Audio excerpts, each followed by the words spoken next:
Selamat pagi, salam sejahtera. Ini berita terkini yang kita terima, yaitu UMNO terima PH, tolak Perikatan Nasional. UMNO terima Anwar Ibrahim, menolak Muhyiddin Yassin. Anwar kini hampir pasti jadi Perdana Menteri yang ke-10. Alhamdulillah. Mesyuarat MT UMNO malam tadi akhirnya memutuskan untuk bersama dengan PH untuk membentuk sebuah kerajaan perpaduan. Dalam waktu yang sama, ini bererti UMNO menolak untuk bersama dengan Perikatan Nasional yang tiba-tiba juga mahu membentuk kerajaan perpaduan. Walaupun Muhyiddin Yassin dengan sombongnya menolak idea kerajaan perpaduan sebelum ini yang dititahkan dan dicadangkan oleh Duli Yang Maha Mulia yang di-Pertuan Agong. Dengan keputusan itu, MT UMNO itu pembentukan kerajaan perpaduan sebagaimana yang dititahkan oleh yang di-Pertuan Agong hanya selangkah saja lagi daripada menjadi kenyataan. Muhyiddin bagaimanapun menolak titah kerajaan perpaduan oleh Agong itu, manakala Anwar Ibrahim bagi pihak PH dengan lapang dada dan tangan terbuka menjunjung kasih titah tersebut. Berikut adalah keputusan mesyuarat MT UMNO malam tadi. Mesyuarat khas Majlis Kerja Tertinggi UMNO MKT UMNO pada 23 November 2022 bersama 28 Rabiul Akhir 1444 Hijriah yang dipengerusikan oleh YB Datuk Seri Dr. Ahmad Zahid Hamidi. Presiden UMNO telah membuat beberapa ketetapan seperti berikut. Pertama, MKT mengambil maklum dan memperhalus segala butiran kedua-dua perbincangan yang telah dijalankan oleh Jawatan Kuasa Perundingan Barisan Nasional dan Pakatan Harapan PH dan Perikatan Nasional PN. MKT secara sebulat suara memutuskan untuk menyokong dan menjunjung titah ke bawah Duli Yang Maha Mulia Seri Paduka Baginda yang di-Pertuan Agong supaya Barisan Nasional menyokong dan mengambil bahagian dalam kerajaan perpaduan yang bukan diterajui oleh Perikatan Nasional bagi memastikan sebuah kerajaan yang stabil dan makmur dapat dibentuk. MKT juga bersetuju semua wakil-wakil rakyat dan parti yang memenangi kerusi parlimen pada PRU 15 mematuhi dan menerima sebarang bentuk kerajaan perpaduan atau lain-lain bentuk kerajaan yang bakal dimasyurkan oleh Seri Paduka Baginda yang di-Pertuan Agong. MKT memperkukuhkan sokongan kepada Yang Berhormat Datuk Seri Ahmad Zahid Hamidi, Presiden UMNO, untuk terus kekal menarujui sebagai pengerusi Barisan Nasional dan sebulat suara menyokong beliau sebagai Presiden UMNO Malaysia. Dimaklumkan juga bahawa Perhimpunan Agung UMNO untuk tahun 2022 ini ialah pada 21 hingga 24 Disember 2022.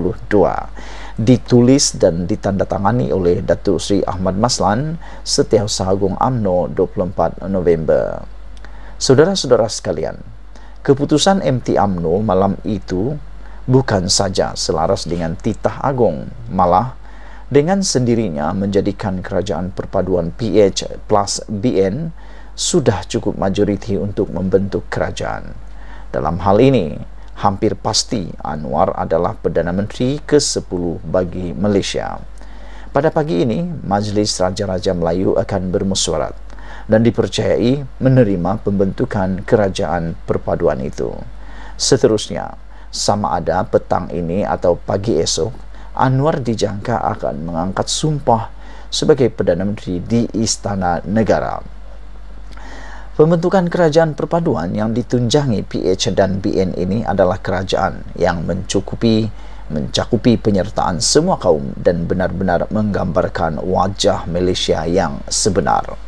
Rakyat Malaysia dengan ini boleh berbangga dan melangkah gagah bersama kerajaan ini untuk membina masa depan secara bersama, kecuali kelompok ekstremisme dan pelampau dengan kegemaran memainkan sentimen kaum dan agama yang terlampau yang akan terus meroyan dan tak tentu hala selepas ini.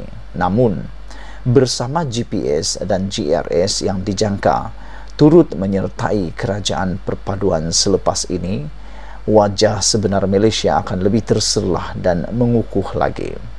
Harus kita sedar, era mendatang adalah era kepelbagaian dan kemajuan dengan prinsip menerima semua manusia tanpa mengira kaum dan agama sebagai rakan untuk membina negara.